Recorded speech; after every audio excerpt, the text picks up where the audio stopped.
আমার এই বছরের জন্মদিনের সেলিব্রেশনটা নিয়ে আমি অন্য কিছু একটা প্ল্যান করেছিলাম। প্রত্যেকবারের মতো আমি চাইনি সেলিব্রেট করতে। এবছরের সেলিব্রেশনটা আমি চেয়েছিলাম যে একটু অন্যরকম হোক। চাইল্ড হোমে গেছিলাম, যেটা বানজেটিয়াতে। আর সেখানকার বাচ্চাদের জন্য আমি অল্প সামান্য কিছু গিফটস নিয়ে গেছিলাম।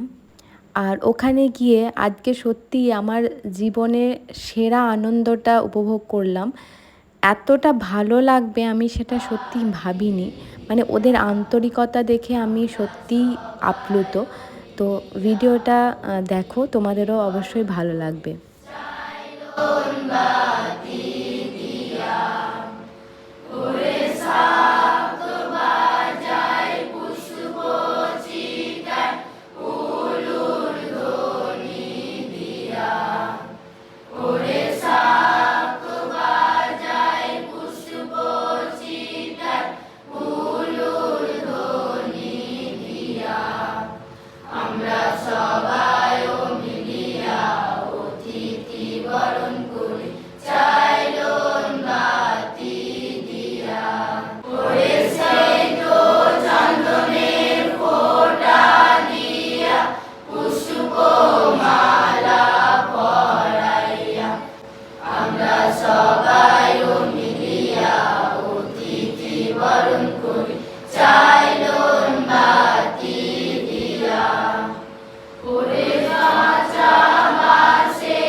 এই বাচ্চাগুলো কিন্তু সত্যিই খুব ট্যালেন্টেড। মানে গান, নাচ, ক্যারাটে সব কিছু এত সুন্দরভাবে করছিল। আমি খুবই অল্প সামান্য ভিডিও নিয়েছি।